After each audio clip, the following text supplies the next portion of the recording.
Hola a todas y todos. Hoy día les vamos a hacer una clase acerca de cómo escribir un artículo.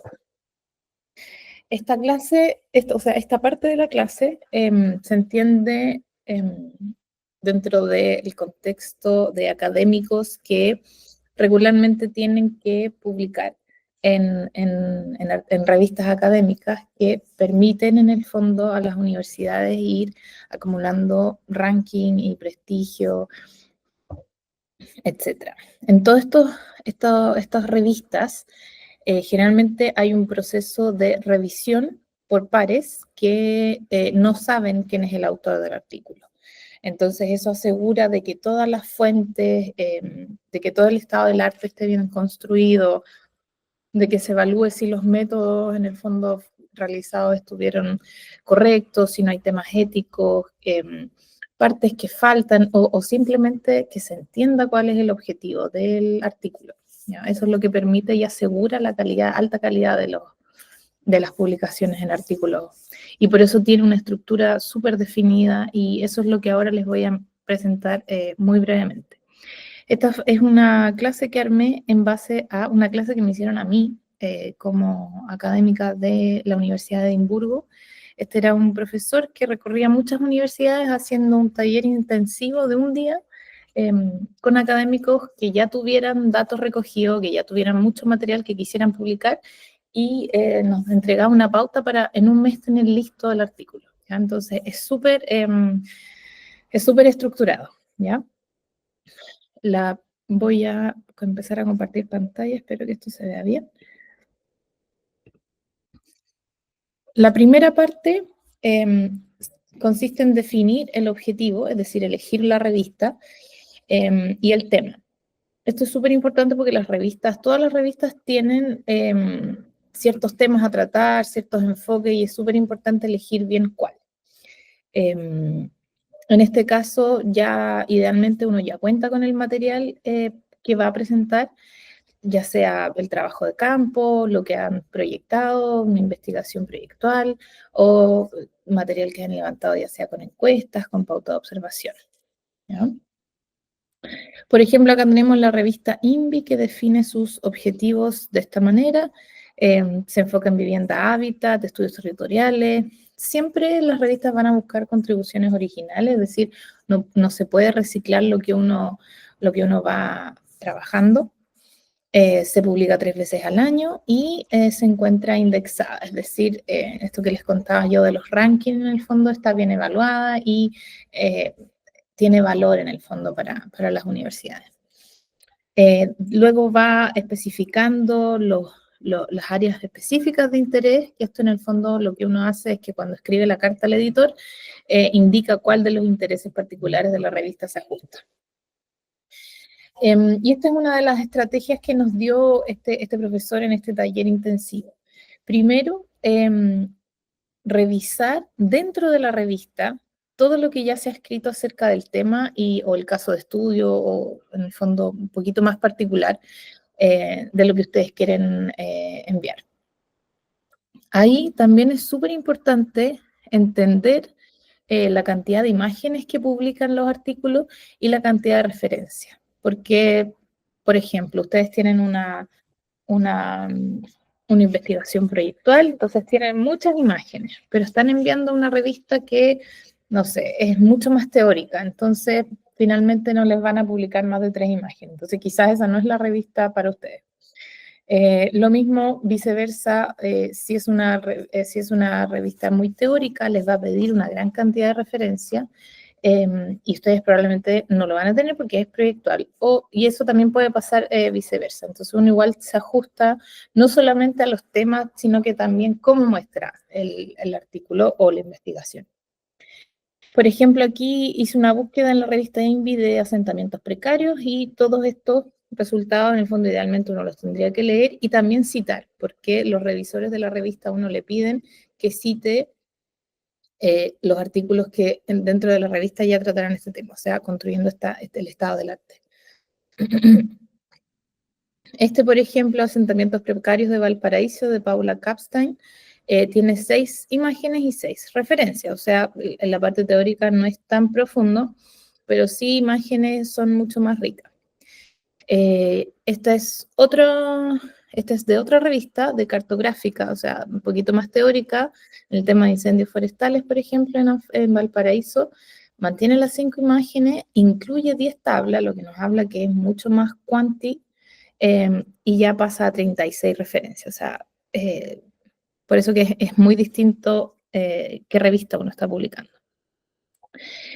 La segunda parte es muy importante porque más allá que ustedes ya hayan hecho su propia investigación, probablemente en una tesis de magíster o sus propias disertaciones cuando se titulan, ya van a tener un bagaje del tema, pero a veces pasa que en un año salen 10 publicaciones nuevas con respecto a este tema y que sí son relevantes. O sea, no es hacer un estudio acabado y que les tome un año en el fondo, sino que rápidamente ver las últimas publicaciones que hay y asegurarse de citarlas y organizar en el fondo este estado del arte.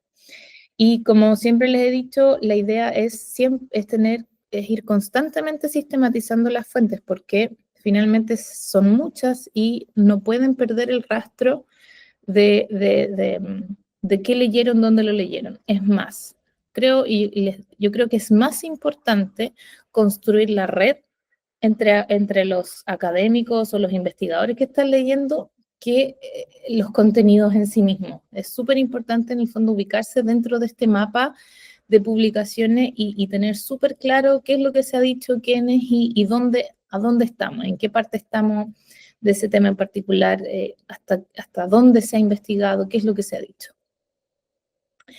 Y el tercer punto creo yo que es el más crítico y el que estamos trabajando al menos en nuestra sección, que es escribir el resumen. El resumen no es de formato libre, o al menos así nos enseñó este profesor en este taller intensivo. El resumen siempre va a tener una secuencia lógica que parte en la contextualización, o ya sea presentar la problemática, presentar en el fondo partir como desde qué disciplina estamos hablando, cuál es el problema, cómo se ha enfrentado. Después pasa a los objetivos o al gap, que se llama, es decir, qué es lo que no se ha investigado o dónde está el estado del arte en este tema que no se ha profundizado o qué es lo último que se ha hecho, qué es lo que falta. Entonces ahí uno plantea el objetivo o la pregunta de investigación.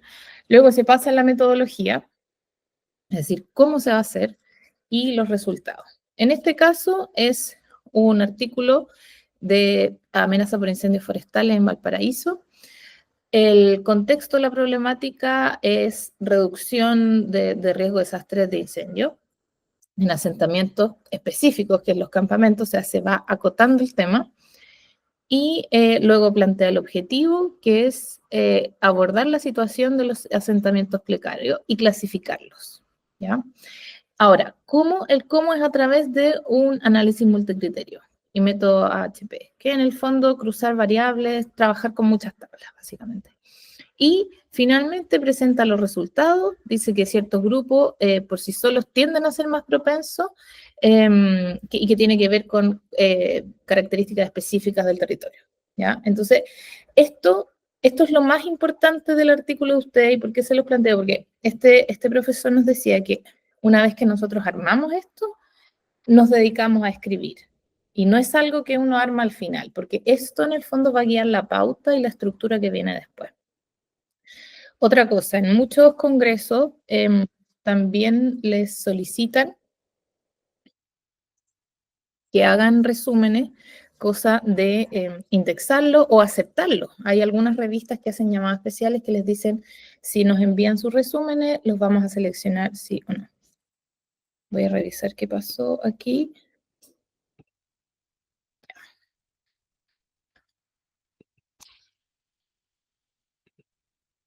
Esto es para repasar. También se considera que el abstract incluye el título, ¿ya? Entonces parten con un título que tiene que ser simple, llamativo, descriptivo, y el título generalmente es una frase, que es como el resumen del resumen, digo yo, que incluye la idea, el trabajo y el contexto. Luego ya en el párrafo en sí mismo, el abstract, que generalmente es 150, 200 palabras máximo, se plantea el contexto, la problemática o por qué hice este trabajo y a qué problemática responde. Luego también pueden incluir una frase que describa un breve estado del arte, cómo otros estudios han abordado el tema y qué es lo que no se ha hecho aún, o sea, el gap. Luego plantean el objetivo, qué es lo que se quiere analizar, demostrar, la metodología después, qué se hizo y cómo, y los resultados. Porque, y yo a veces separo resultados de conclusiones, porque cuando las investigaciones son más quali o son medias teóricas, uno puede decir, bueno, a partir del análisis que hice, no sé, el análisis histórico que hice de este edificio, de su demolición, de su aparición, qué sé yo, esto es lo que pude ver. Pero también, como conclusión, uno puede decir cómo esto dialoga nuevamente con la teoría, con el estado del arte. O sea, cómo es que es como una reflexión más amplia. ¿Cómo esto que yo hice, eh, cuál es la reflexión o qué es lo que se aprendió en general, pero en términos de la teoría? Como esta revisión de literatura, hacia dónde avanza. Luego, punto 4, o sea, una vez que ustedes ya tienen un abstract que los convencen, que dice, sí, así es como lo voy a presentar, escribe la estructura del artículo. Esto según el profesor, era esencial, porque no pueden empezar a escribir sin tener claro qué va y dónde.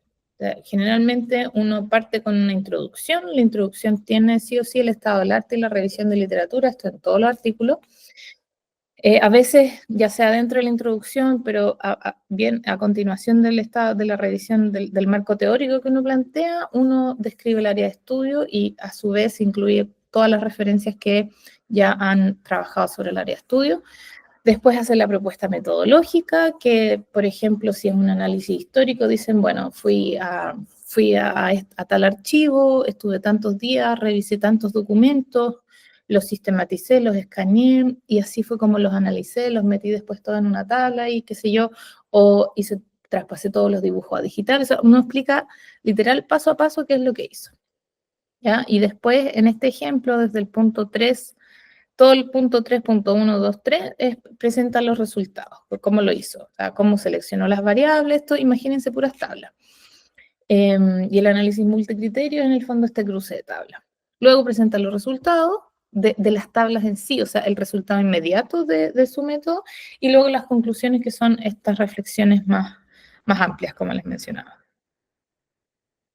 Luego, una vez que ya tienen esta estructura, se lanzan y escriben. O sea, hacen el primer borrador. Asumiendo que tienen todas las fuentes automatizadas, es muy importante que controlen la extensión máxima de palabras, que revisen que el contenido haga sentido con el resumen y que lo vayan modificando si es necesario, y que se aseguren que las conclusiones sean relevantes. O sea, hablar de qué es las contribuciones, conocimientos nuevos, qué es lo que hoy se genera a partir del análisis que ustedes hicieron.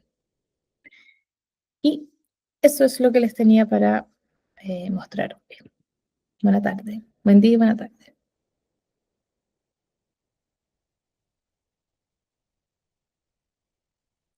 Estábamos en la última clase de estas clases magistrales que pretenden entregarles como herramientas generales para que escriban sus trabajos.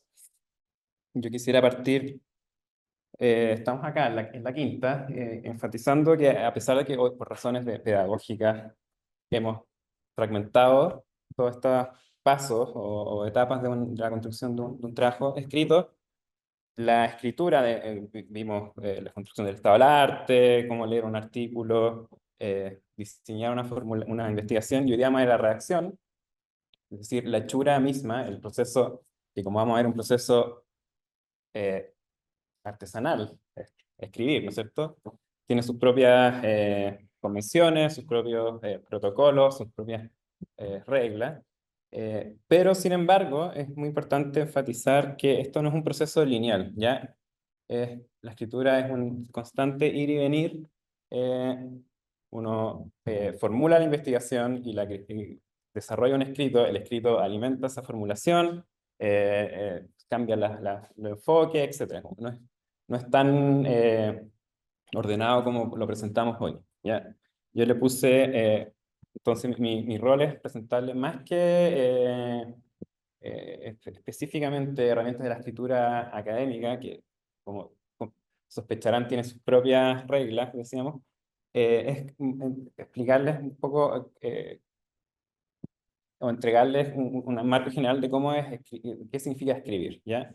Escribir es un acto comunicativo que pretende que ustedes conversen con sus pares. Entonces, en primer lugar, y como dice el título, esta escritura no es cualquier escritura, no es una escritura eh, introspectiva o subjetiva o una memoria, una ficción, sino que una escritura académica, ¿ya?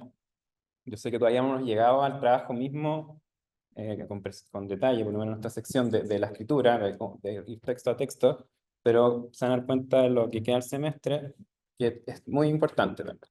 Entonces, por ejemplo, que escriban bien demuestra no solo cuidado, sino que impone cierta autoridad. O sea, eh, si, cosas muy obvias, como si tienen faltas de ortografía, probablemente sean menos considerados, por muy buena que sea la idea, que un texto bien escrito.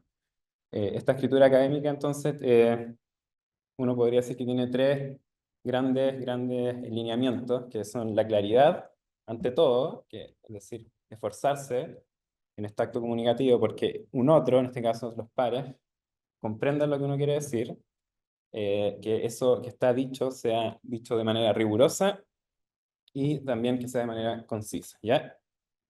Eh, un primer, quizás, mito, y voy a hacer paralelos con lo que ustedes tienen más a la mano, que es la arquitectura, es que la arquitectura, el escribir es un proceso, como decíamos, final o residual del proceso, en el que uno trabaja, y el último día se sienta y escribe y sale todo perfecto. Eso no es así, ya les tengo una mala noticia. Por lo tanto, escribir no es traspasar contenidos mentales, una muy buena idea, una idea genial, simplemente a un formato que en este caso es escrito. ¿Ya? Escribir, como dice acá en un manual de escritura, hay decenas, cientos de manuales de escritura académica, de escritura de ficción. Para el que esté interesado, yo les puedo dar algunos en PDF. Dice Howard Becker, cuando escribimos constantemente tomamos decisiones sobre cuál idea expresar y en qué momento, sobre qué palabras usar y en qué orden para expresarlas, sobre cuáles ejemplos ofrecer para dejar en claro lo que queremos decir. Es decir, cada decisión que tomamos da forma al resultado. Y yo lo resumo con el siguiente enunciado, que es la escritura no existe fuera de la escritura. Suena un poco oscuro, pero lo que quiero decir es que solo si ustedes escriben, y se van a dar cuenta cuando se sientan a escribir, va a resultar un trabajo bien logrado. Al igual que el ejercicio, que hacer la arquitectura, el diseño, requiere trabajo y es una tarea que hay que ir puliendo, ¿ya? La escritura no existe fuera de la escritura. Otra cosa importantísima, y decía que lo podemos hacer paralelismo con la arquitectura, es que la escritura es un proceso comunicativo y quizás el que ustedes más conocen son los planos, ¿no es cierto? Entonces, hay una cuestión fundamental en la escritura que a diferencia de los planos, que es un lenguaje visual, la escritura es lineal, ¿ya? Un plano, cuando uno lo proyecta, no controla por dónde el receptor o el espectador lo mira, ¿cierto? ¿Sí o no? Uno lo deja ahí y llega el profesor y parte por la esquina, qué sé yo. La escritura es fundamental el orden. El orden, ¿por qué? Porque uno parte leyendo, desgraciadamente en español es de arriba hacia abajo y de izquierda a derecha, ¿cierto?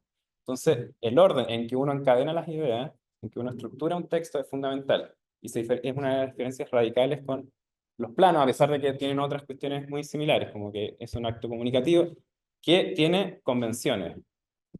Las convenciones son, por lo general, son arbitrarias, es decir, en los planos, por ejemplo, uno dibuja con líneas más gruesas lo que está más cerca, uno dibuja lo que con líneas punteadas, lo que está sobre la cabeza, etcétera.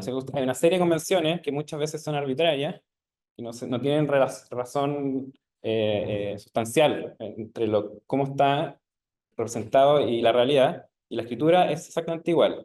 Y esto quizás es un poco aburrido, no voy a entrar en estos detalles, pero en el caso del lenguaje es la ortografía. Hay convenciones que hay que respetar, y así como uno ve un plano y inmediatamente usted ya en cuarto año, saben, dice mucho cómo está dejado un plano, ¿no es cierto? Aunque sea de nuevo, la idea genial, este proyecto que va a cambiar el mundo, si tiene malos planos, uno inmediato no lo toma en serio. En la escritura es lo mismo. Si está mal escrito, uno no lo toma tan en serio. Alineado con esta búsqueda de claridad, que, insisto, hay decenas de manuales y muchas decálogos, instrucciones, reglas que podemos encontrar. Es fundamental que, más allá de las particularidades de esta búsqueda de claridad, que la tengan presente, porque, o sea, en un normal tiempo no podríamos estar acá describiendo cada una de las reglas de ortografía, etc. Hay un gran escritor británico, George Orwell, que tiene un texto que se llama La política y un ensayo. No es un texto académico, como los que vamos a ver en la tercera parte de la clase. Política y el lenguaje inglés trata sobre la relación entre la manipulación ideológica y la manera en que habla la gente. Es muy breve y muy interesante para el que quiera leerlo, está en internet.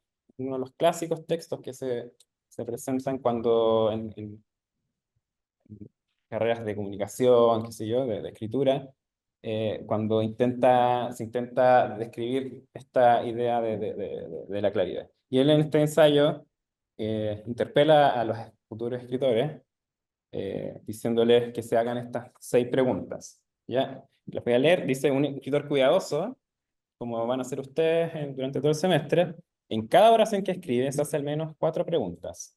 1, ¿qué intento decir? ¿Qué palabras? 2, ¿qué palabras lo expresan? 3, ¿qué imagen o modismo lo hace más claro? 4, esta imagen es lo suficientemente fresca para producir efectos, y probablemente se haga 2 más. ¿Puedo ser más breve? Y por último dije algo evitablemente feo. Entonces, como ven aquí, y es la invitación que yo les hago, es que escribir lo tomen en serio, y eso, por un lado, puede ser un poco peligroso en el sentido de que los cuartes no es la idea, pero sí que al menos en el trabajo final tengan ese cuidado, ¿no? Como cada frase que escribo tiene que tener sentido, tiene que tener una función dentro del total del texto, tiene que estar bien escrita, ¿ok? Entonces, hagan esas preguntas. De nuevo, está todo orientado a tener textos que comuniquen una idea de la manera más clara, rigurosa y brevemente posible, ¿ya? Y ya cerrando ese texto, no quiero detenerme mucho en esto, sí, da estos 6 puntos. Dice: nunca use una metáfora, un símil u otra figura gramatical que suele haber impresa. Esto tiene que ver con los lugares comunes. El habla oral está, si no, no podríamos hablar, está plagada de clichés, de lugares comunes, de modismos, que, insisto, tienen que ser conscientes de la situación comunicativa. Estamos en un texto, una revista académica, hablando con no cualquier persona, no son nuestros amigos, no es una fiesta, son pares, ¿no es cierto? Son personas interesadas en el mismo tema y que manejan probablemente tanto como uno el tema al que está discutiendo. Nunca use una palabra larga donde use una corta, esa concisión. Si es posible, suprimir una palabra, suprímela siempre. El 4 no voy a tener, tiene que ver más con el inglés que con el español. La quinta dice: nunca use una locución extranjera, una palabra científica o término en jerga. Si puede encontrar un equivalente, en este caso en español, cotidiano. Y por último, rompa cualquiera de estas reglas antes de decir cualquier barbaridad. ¿Ya? Entonces, hoy esto se lo van a dejar, así que no es necesario que lo noten, pero sí, insisto, en general lo que todos los manuales de escritura académica promueven es esta búsqueda por la claridad, ¿ya? Más que les decía que ir a explicar toda la gramática española, yo tampoco, yo sería la persona ideal porque soy arquitecto, sí podríamos decir que, y obviando las faltas de ortografía, que todos conocemos las reglas ortográficas, ahí me gustaría mostrarle 4 errores que yo, en mi experiencia, he notado en la escritura, sobre todo académica, que tiende a niveles de abstracción, de utilización de jerga, que muchas veces enturbian lo que se quiere decir. Y este es el peligro, a mi juicio, de la escritura académica, ya que al ser una situación comunicativa de, digamos, de una cierta élite, ¿no es cierto? No económica, sino un grupo específico que excluye al resto porque maneja unos conocimientos específicos, el peligro, es muy común, más de lo que ustedes creen, es que la escritura sea excesivamente academicista y excesivamente oscura porque es una escritura en un grupo muy cerrado, ¿ya? Y esa escritura, por lo general, esa escritura academicista está plagada de estas cuatro cuestiones que quiero eh, brevemente explicarle. Primero es la utilización de adjetivos vacíos, eso es menos común, pero es muy común en gente que se está introduciendo a la escritura, y ya lo hemos visto, ¿no? Aquí, en algunos casos, en las presentaciones, agregué aquí un verso, una línea de un verso de un famoso poeta chileno, Vicente Guerrero, que dice que cuando el adjetivo no da vida, mata. Ya, cuidado con los adjetivos. Si usted revisa algunos manuales, yo no soy tan dogmático, te van a decir que la escritura académica no hay adjetivos. Yo no estoy de acuerdo, pero sí al menos tener conciencia de que el adjetivo, ¿saben lo que es el adjetivo? ¿No? Es la palabra que caracteriza un objeto, tiene que ser muy preciso. Y evitemos, por favor, los adjetivos vagos, vacíos, sobre todo los que tengo ahí, por ejemplo, interesante. La cosa no es interesante de por sí, sino que ustedes la hacen interesante en la medida que escriben sobre ella de una manera inteligente o importante. La importancia se la dan los receptores, no ustedes, o curiosos, etcétera, como ese tipo de adjetivos. Ya, cuidado con eso. Después, esto un poco más allá de la jerga, eh, un poco más específico, el excesivo uso de adverbios de modo que son los que terminan en mente. ¿Ya? Al final yo voy a mostrar cuatro recursos que son muy útiles para escribir. Dentro de eso está eh, una cuestión muy evidente, que es en Word uno puede apretar control F o control V, buscar, y puede, por ejemplo, poner mente, y se dan cuenta, es muy común. Yo cuando edito texto me pasa que, y profesional y académico respetado, y qué sé yo, que se repite mucho el mente, es molesto a la lectura, ¿ya? Entonces, ojo con eso. Por ejemplo, simultáneamente, cualquier palabra uno la puede transformar en estos adverbios de modo que sea, ¿ya? El tercero es se llama nominalización, es transformar en sustantivos acciones. Tal mismo la especificidad, o lo que quiero es que o sustantivos abstractos también se le dice, y son en general sustantivos que terminan en la terminación, le dije terminación ción, rima. Ya, eso es muy común, y cuando un adjetivo termina en ción, significa que es la transformación de otra palabra que tiene otra función en un sustantivo, una cosa. Por ejemplo, la función. Todos esos tipos de palabras, qué sé yo, eh, interpretación. Son una serie de adjetivos que son muy comunes cuando uno intenta poner este tono como supuestamente riguroso, y que en la medida que se van juntando estas distintas capas de abstracción, hace muy difícil comprender el sentido. Recuerden que el objetivo último, hemos dicho, es que otra persona entienda de la manera más directa posible lo que uno quiere decir. Y por último, que en algunos manuales se escribe con este término tan extraño, es la morbidez lingüística, que es algo de esto ya lo adelantaba Orwell, que es utilizar más palabras de las necesarias para decir algo cuando uno existen palabras. Una palabra puede reemplazar a cinco, tres, cuatro palabras.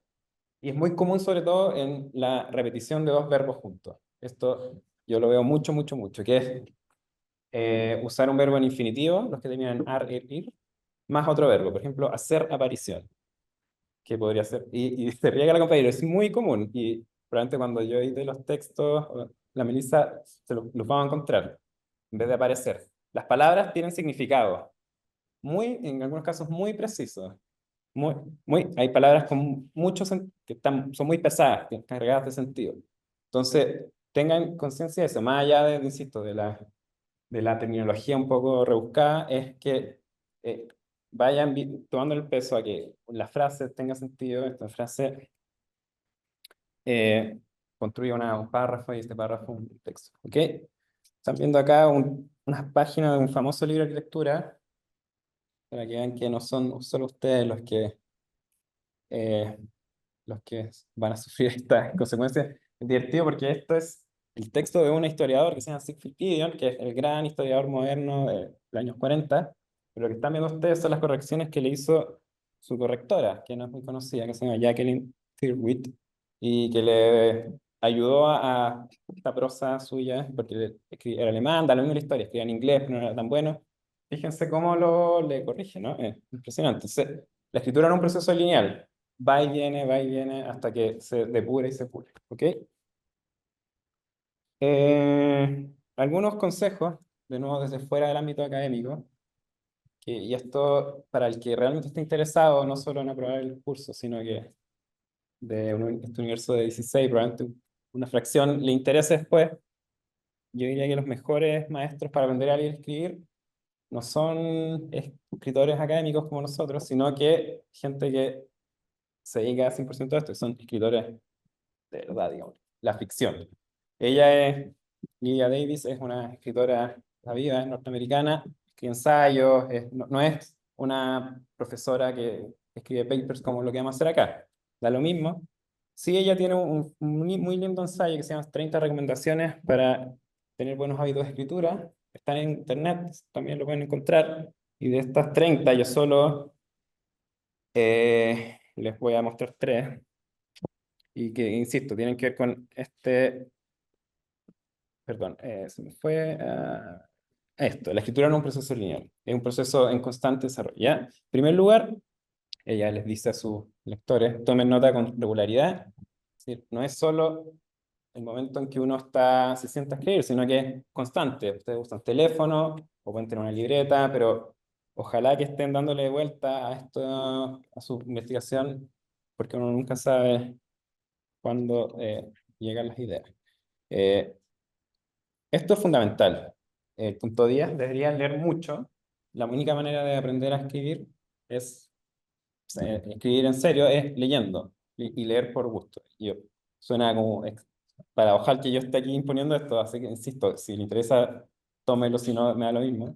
No van a ser buenos escritores o buenos arquitectos por ser buenos escritores, eso no existe. Pero si a alguien le interesa realmente, ojalá que le guste leer y que lea con gusto, con cariño, con disfrute, porque solo en la medida que uno lea mucho, inconscientemente va adquiriendo decíamos, estas técnicas o protocolos o incluso eh, las reglas ortográficas, que sea. Y un poco parecido al 10, dice Lydia Davis, perfecciona tu dominio de la lengua para saber qué estás haciendo y para hacerlo bien y tener control. Conoce tu lengua en profundidad, tus palabras, frases, modismos, a través de todo tipo de investigación posible. Trabaja hasta el cansancio, escribe mucho y ten paciencia. Paciencia. Otro paralelismo que me parece importante que tengan en mente y que les va a ayudar a entender cómo armar su trabajo, es que la escritura, al igual que la lectura, es una cuestión de partes y escalas.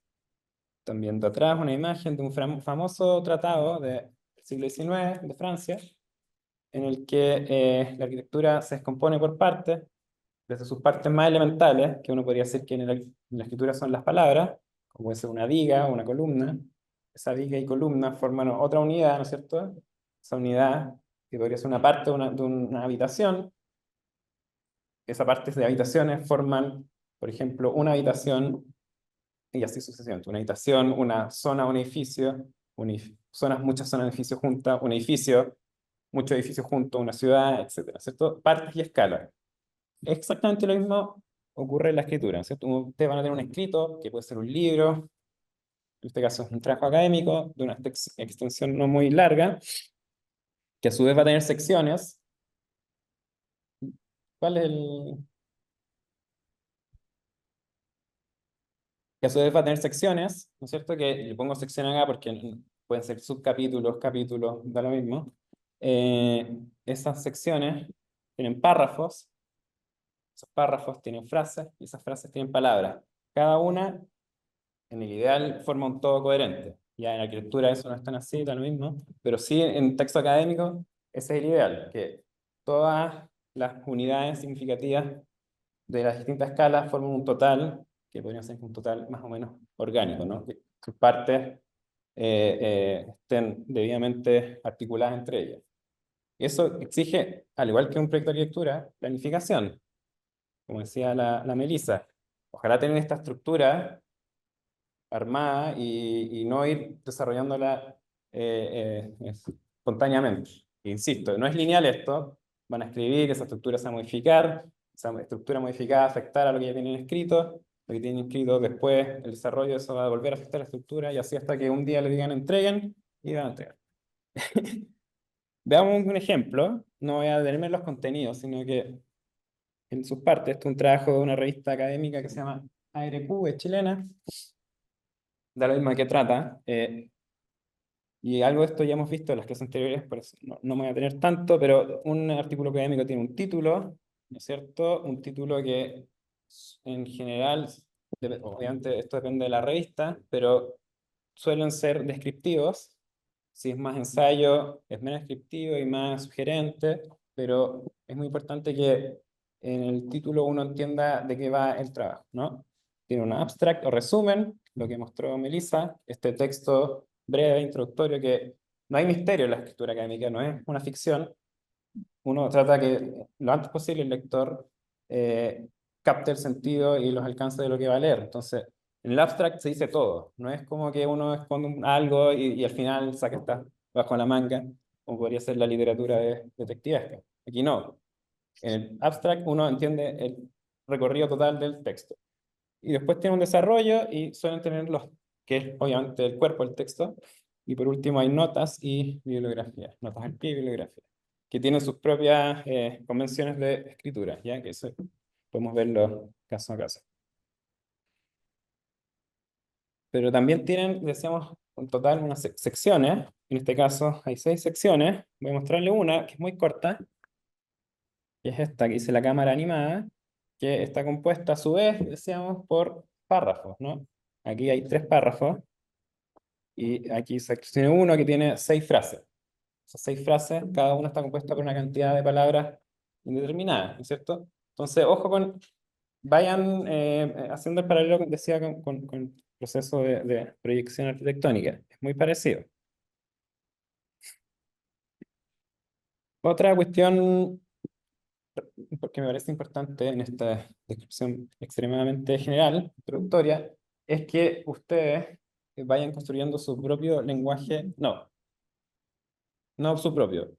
Cada una de las áreas del conocimiento humano tiene un lenguaje propio, crítico, o distinciones conceptuales. Hay veces que en el lenguaje coloquial uno usa las expresiones de cierta manera, las palabras, pero que en su ámbito específico el que ustedes estén trabajando, están cargadas. Incluso, yo diría, políticamente, ¿ya? Me imagino que se darán algunas ideas con palabras que son muy polémicas. Entonces, ojo con eso. Eh, si van a estudiar, por ejemplo, paisajismo, no les voy a decir paisaje, que naturaleza, qué sé yo, que medio ambiente. Cada una de estas palabras arrastra una red de referencias conceptuales, discusiones. Entonces, es importante que tengan esta noción. Las palabras en el ámbito académico están muy cargadas, ¿ya? Veíamos, por ejemplo, con un compañero que hay en nuestra sección que está viendo un problema patrimonial y le explicábamos que en patrimonio hay distinciones conceptuales muy sutiles en algunos casos, entre rehabilitación, eh, restauración, qué sé yo. Todas estas maneras de aproximarse al patrimonio implican distintas metodologías. Y por último, ya para que pase Julia, quisiera enfatizar el carácter colectivo también de la construcción de conocimiento. Entonces, volvemos al comienzo de la presentación. Esto, lo que nos importa es que, y esto le pido perdón aquí el curso porque ya lo vieron, pero está pensado para las otras secciones. Es un diagrama de flujo de un proceso de publicación, esto es visto desde adentro, desde el otro lado, de una revista académica, en el que se pueden ver todos los procesos, un proceso complejo, en algunos casos toma varios meses, podría ser años de publicación de artículo, en este caso son alrededor de 6 meses, desde que se lanza la convocatoria. Esto es muy importante. Las revistas tienen lineamientos editoriales y en algunos casos tienen convocatorias temáticas. Entonces, volviendo a la cuestión de que esto es un acto comunicativo, es muy importante que ustedes sepan dónde están publicando, quién los va a leer, que, como decía la Melissa, revisen qué se ha publicado en esas revistas antes, porque si no, es muy probable que no logren, no sean considerados simplemente. Es un proceso colectivo, un proceso largo y complejo, en el que los textos sufren idas y venidas y que participa muchísima gente. Es colectivo no solo en el proceso de publicación, que aquí se ve, no sé si se alcanza a ver allá, las personas, a los agentes involucrados en un artículo. Yo conté 17, pero probablemente sean más. En un artículo, ¿no? Hay unas personas, pares revisores, hay gente que, pares revisores, un colega que anónimamente lee un trabajo, tampoco él sabe quién lo escribió y lo corrige, lo revisa. Hay un editor o varios editores en algunos casos. Hay corrector de estilos, traductores, etcétera. Imprentas, diseñadores. Un grupo muy grande, pero también es colectivo porque el conocimiento, y esto es lo que hemos insistido en esta etapa de armar las tablas de referencia, uno tiene que decir algo que nos ha dicho, que tenga cierta novedad, y para eso la única manera de saber lo que tiene novedad o no, el único criterio es saber todo lo que se ha dicho. Por lo tanto, eh, uno tiene que tomar la posta, ¿no? Es una cuestión colectiva en el que uno toma la posta de lo que se ha dicho y lo que no se ha dicho para armar una investigación. Eso es fundamental, es colectivo. Entonces, ustedes, si no leen sobre lo que se ha escrito, o sea, lo que se ha escrito sobre lo que está investigando, jamás van a poder eh, concebir que una investigación. ¿Ya? Muy importante. Con esto doy paso. Ah, y aquí están, perdón. Esto es muy útil. Yo siempre trabajo con estas, estoy escribiendo, con estas 3 páginas abiertas, o por lo menos no abiertas, pero las visito muy, muy, muy seguido. Primero les decía esto, control B de buscar o F de find, dependiendo del idioma del Word, y busquen palabras. Se dan cuenta que uno, como es natural, tiene ciertas recurrencias, clichés. Entonces, hay palabras que se les van a quedar pegadas y las van a repetir mucho, etcétera. Pueden buscar los sustantivos terminados en ción, los adverbios terminados en mente, etcétera. Es muy útil. Después, les recomiendo que estén con el diccionario.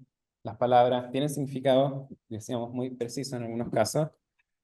Hay una página muy útil de la Fundación de Español Urgente, también es de la RAE, que es para dudas, más que para saber el significado o la ortografía de las palabras. Dudas, por ejemplo, qué sé yo, como los continentes se escriben con mayúscula o con minúscula, o cómo se hace una llamada de nota, etcétera. Son dudas muy específicas. Se dan cuenta que si sumergen este mundo, pueden estar todos muy entretenidos leyendo sobre cómo se escribe en español. Y por último, esto, no sé, este es el que uso yo, un diccionario de sinónimos antónimos, siempre también es bueno tener a la mano para mientras van escribiendo. Eso. Vale, voy a tomar la palabra. Yo creo que ya hemos dado un poco una idea de pues, cómo estructurar, digamos, varios puntos del artículo. Habéis visto que en el fondo se trata también de, pues, de hacer un proceso de prueba-error hasta encontrar un método que no siempre tiene que ser el mismo, con lo cual pues los métodos pueden ser muchos. Vuelvo a la pregunta de la primera clase. ¿Qué métodos podemos utilizar para investigar en arquitectura? ¿Puede seguir Nicolás o Melissa? Perdón. Sí.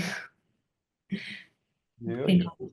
Entonces he traído como algunos ejemplos concretos de artículos donde podáis ver un poco pues enfoques diferentes, también con nivel de detalle diferente y exploraciones pues con objetivos de escalas diferentes. Pues ese primer artículo pues es un artículo escrito por tres investigadores, Víctor Muñoz, Gregory Bracken y Juan Sanz, de la TU de Delft, en País Bajo, y ya en su abstract y en su palabra clave explica muy claramente pues el enfoque y un poco la problemática del artículo. Siguiente. Voy, Nicolás. voy. Ahí está. Gracias.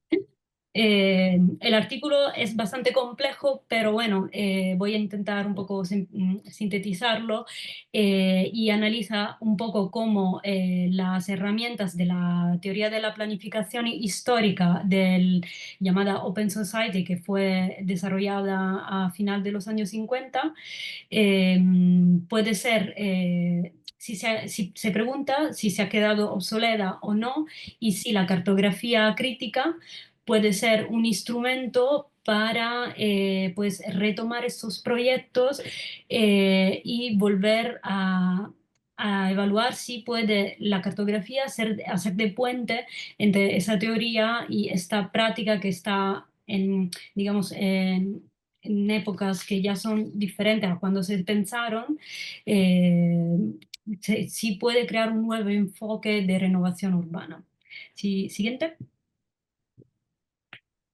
Pues aquí he evidenciado un poco cuáles son, digamos, las metodologías que ellos ya aclaran en el abstract, en el resumen, que es un enfoque cualitativo que utiliza este medio, digamos que es una cartografía entendida como un instrumento un poco imaginativo, especulativo, crítico, que puede sugerir visiones no tan obvias. Siguiente. Y finalmente termina, digamos, estudiando un caso de estudio y aplicando este método al caso de estudio. Siguiente. Vale, el contexto de este artículo, como os decía, es la sociedad abierta. Voy a tratar el contenido muy brevemente para que entendáis un poco pues la metodología utilizada, que es lo que más me interesa. La sociedad abierta fue inventada por Jaap Bakema a finales de los años 60 y se basaba en la idea de construir barrios de una forma, digamos, innovadora, porque se basaban con la idea de que una ciudad pudiese ser inclusiva, adaptables, pero esos enfoques en parte se quedaron un poco solo en la carta, con lo cual digamos que este barrio en concreto donde se aplicó esa metodología, que fue diseñado al final de los años 60 y principio de los 70, algunos principios se mantuvieron actuales, mientras que otros no, porque la sociedad también ha cambiado, porque hubo muchas crisis sociales, económicas del medio. Y entonces, ¿cuál es la metodología que adoptan los investigadores en este caso? Siguiente. Primero de todo, pues contextualizan el concepto de estudio, el ámbito de estudio, que es esta problemática, que digamos es este caso de Hull, que es caracterizado por una, digamos, diversidad topológicas, tipológicas de varias formas de convivencia. Como podéis ver arriba, el proyecto era muy innovador en su tiempo porque pues, comprendía muchísimas tipologías de transformaciones. Además, el espacio era flexible, había muchos espacios intermedios que facilitaban la transición entre el privado y lo público, existían plazas, jardines. Siguiente.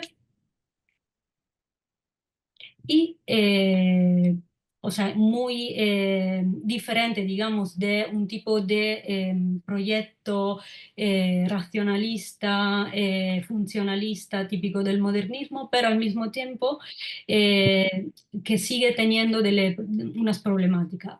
Entonces, a través de ese instrumento que se llama cartografía críticas, que no sé si lo conocéis, pues es una teoría crítica que se basa en la idea, digamos, de que un mapa nunca es algo objetivo, sino que siempre está mediado por una intención.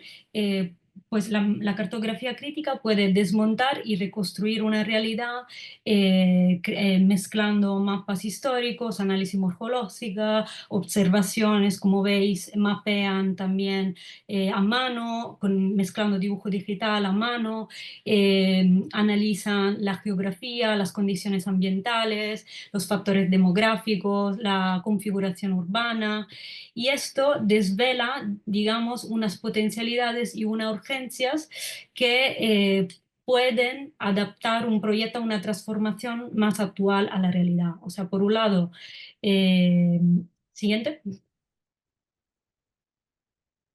Aquí también veis en este mapa esta diferencia entre lo rojo y lo azul, que son efectivamente las urgencias, las problemáticas de conflictos de seguridad que se mapean, también la cuestión identitaria de los monumentos, de lo que es histórico, de lo que no lo es, de lo que se tiene que mantener, lo que se tiene que abrir respecto al barrio.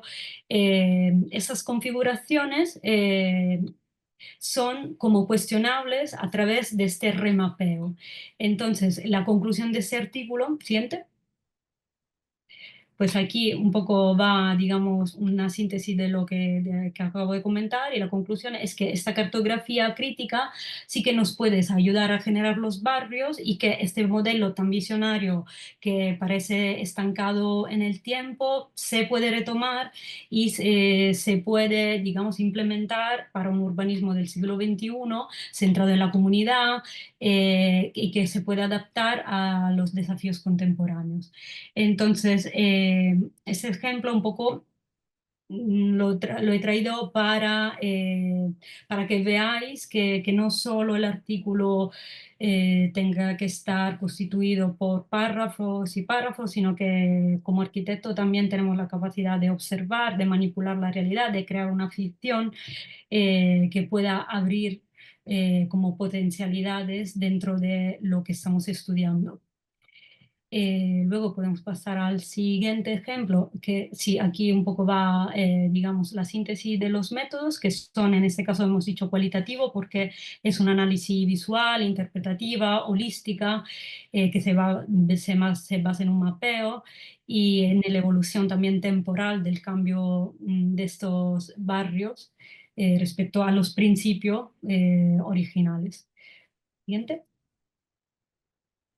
Vale, este otro artículo pues es totalmente diferente. Lo traigo también un poco para ver que podáis jugar con datos, con informaciones que os interesan. Por ejemplo, en este caso, Etel Barahona y César Reyes son dos investigadores y redactores de una revista de Barcelona, de PR, que utilizan solo el dato cuantitativo de información sobre la cuestión, digamos, de la huella de carbono de las criptomonedas para llegar, digamos, a un discurso que no solo es cualitativo, sino que es un discurso crítico, también especulativo, para buscar alternativas respecto del modelo actual. Sí, siguiente, siguiente.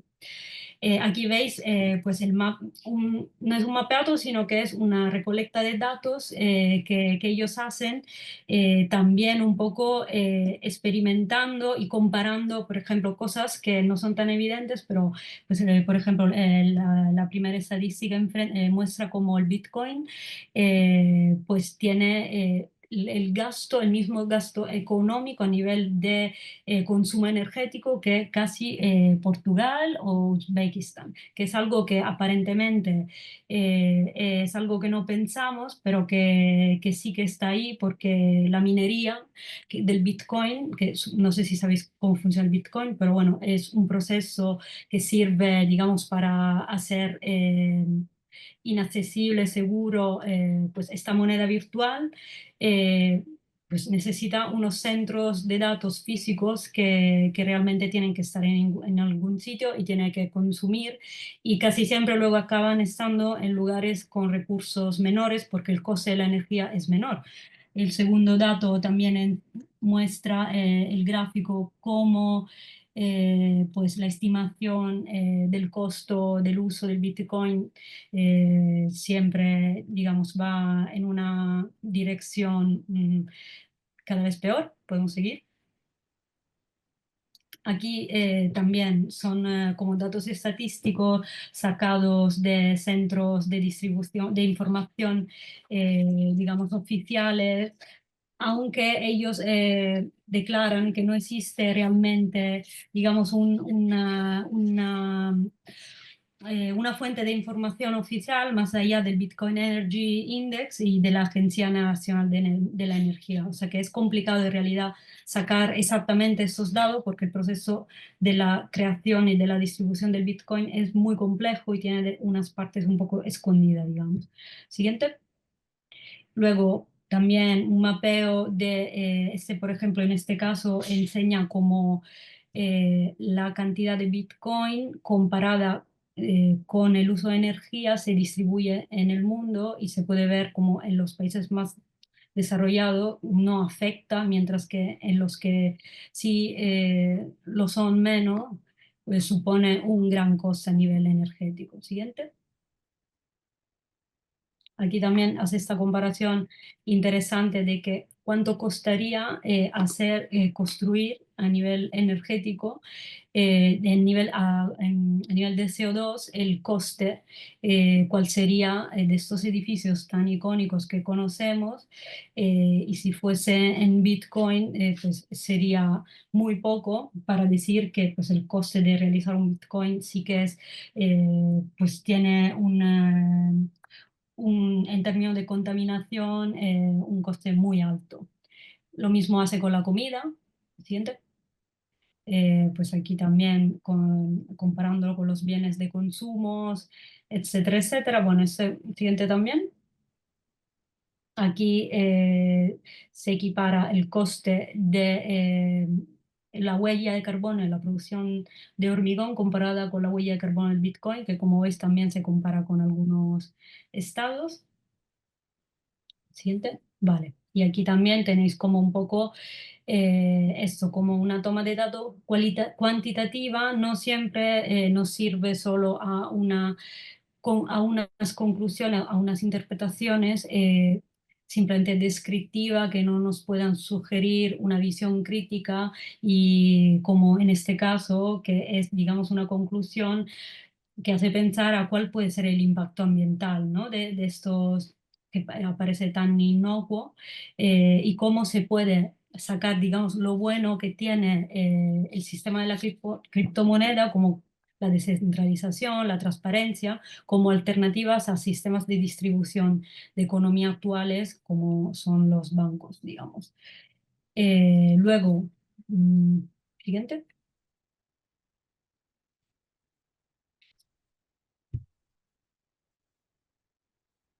¿Mm? Vale, este otro artículo me parecía interesante sacarlo porque, bueno, primero es un artículo que ganó el León de Plata en la Bienal de Venecia. Es un poco antiguo porque es de 2014, pero yo creo que en este caso es interesante porque se utilizan, digamos, eh, medios gráficos de análisis urbana para desvelar mecanismos históricos de poder. En especial es un artículo de André Jaque, que supongo conocéis, que es decano de la Columbia University, y el artículo analiza un poco cómo se relacionan la televisión, la arquitectura y el urbanismo en la Europa de la posguerra. Y también toma, digamos, un caso específico que es el de Milano 2. El Milano 2 es un proyecto que realizó el político Silvio Berlusconi, que era un espacio, digamos, que fue pensado como un espacio para segregar la gente adinerada. Con lo cual, intentaba como, él decía que era la ciudad de los números uno, un entorno como para juntar toda la gente con una visión innovadora de la sociedad, la futura clase dirigente de la sociedad. Eh, pero en realidad el artículo demuestra como en, el proyecto sí que utiliza la arquitectura a escalas multiescalar, o sea, a escala doméstica, a escala urbana y luego también a escala territorial, eh, para consolidar este modelo de urbanismo que él llama transmediático. Siguiente. Aquí veis como las palabras clave ya están muy claras. Esta es la urbanización que se realizó, es el caso de estudio. Digamos que para poneros un poco en el contexto, Milano 2 fue realizada a finales de los años 60 por una empresa de Silvio Berlusconi que vinculó este proyecto, digamos, a la presencia de los medios. ¿Por qué? Porque Italia se encontraba en una situación, digamos, de posguerra, donde ya existía una televisión nacional, que era la RAI, que tenía un papel, digamos, de reconstrucción social, que también era un fenómeno que estaba pasando en el resto de Europa. Entonces, en este contexto, la televisión pública eh, estaba intentando alinearse con el desarrollo industrial del país, estaba intentando homogeneizar un poco, digamos, los hábitos de la sociedad, que eran muy diferentes, y nace este proyecto. Este proyecto desafiaba un poco, digamos, el moderno clásico de urbanismo, se vendía como un proyecto muy innovador, de hecho involucró paisajistas importantes, arquitectos de la época también importantes como Gio Ponti, y era muy grande, de 700.000 metros cuadrados, eh, y alojaba muchísima gente, como 10.000 personas. Siguiente. Aquí, con este análisis, podéis ver que los instrumentos para analizar y sacar informaciones, datos que luego tendréis que analizar en vuestro artículo pueden ser muchos, porque Andrés Jaque y su equipo de la Oficina de Innovación Política pues utilizan las fotografías históricas, las fotografías actuales, el estudio urbanístico del entorno para sacar, para entender un poco de qué trataba el proyecto. Era una urbanización básicamente cerrada que tenía unos apartamentos muy lujosos que estaban, como veis, rodeados de muchísimo verde, donde nadie, ningún vecino podía ver al otro vecino. Estaba exactamente pensado para segmentar los sectores sociales y fomentando, digamos, un entorno de total exclusividad, que nos puede parecer algo interesante, pero que en realidad tenía el objetivo de generar una población segmentada que pudiese consumir en diferentes momentos del día productos diferentes que luego en esa misma urbanización se podían consumir. Eh, Aquí, el siguiente. Pues como veis, se realiza este mapeado crítico de todo lo que visualmente y mediáticamente fue utilizado. Por ejemplo, las antenas de estas urbanizaciones se escondieron en un, digamos, debajo del suelo en un sistema subterráneo que intentase un poco eh, esconder, digamos, este mecanismo mediático que se quería difundir en toda la urbanización para controlar, digamos, los habitantes. La publicidad era un elemento presente en toda la urbanización.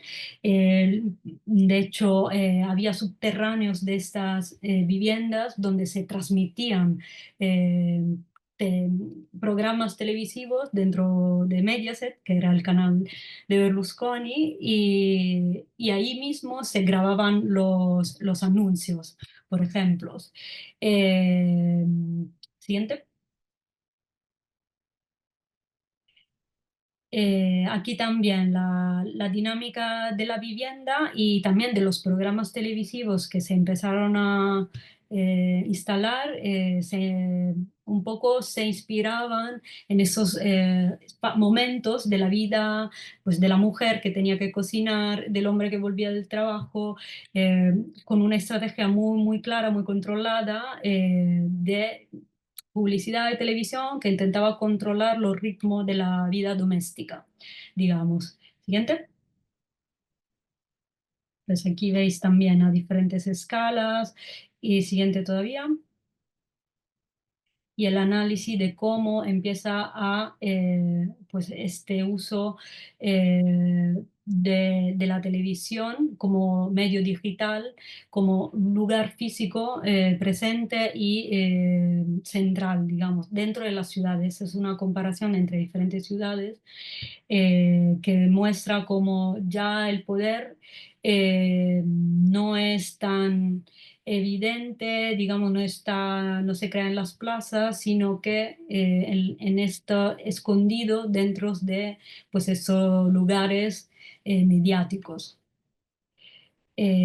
Pues esto sería un poco, digamos, la propuesta de André Jaque, que es un método que mezcla tanto los estudios de caso, los archivos, la publicidad, las estrategias, son un poco estas, mezclar todas estas eh, herramientas para desvelar mecanismos de dinámicas de poder, que intentan un poco reforzar las desigualdades.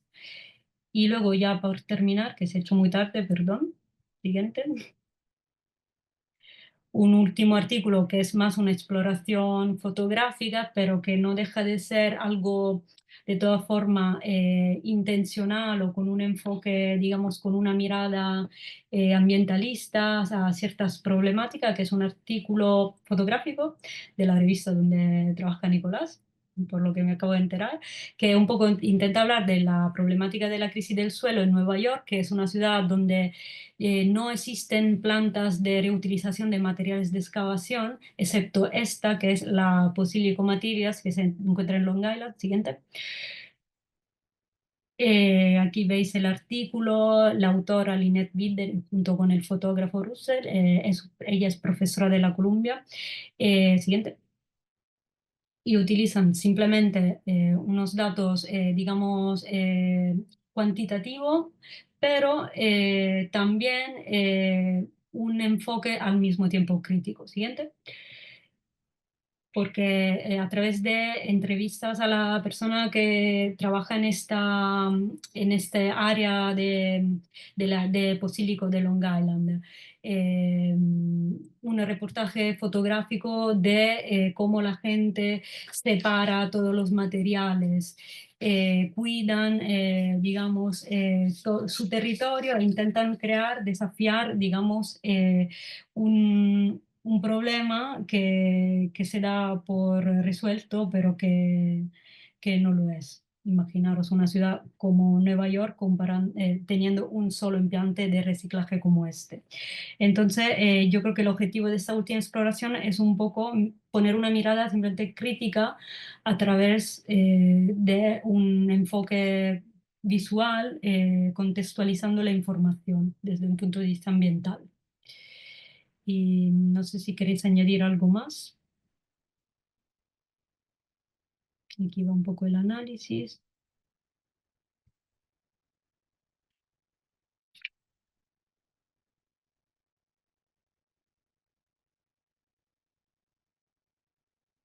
Siento que se ha hecho un poco tarde. Perfecto. Muchas gracias a los tres profesores, a Giulia, a Nicolás y a Melissa, para dictar la clase de hoy. En razón del tiempo, efectivamente, para asegurar que puedan hacer sus correcciones con los respectivos profesores, los invitamos a todos los estudiantes a canalizar cualquier pregunta o comentario directamente con los docentes de la sección, para que ahora puedan ir em, a seguir con sus correcciones. ¿Les parece? Ya, Muchas gracias. perfecto. A ustedes, muchas gracias. Gracias. Chao. Hasta luego.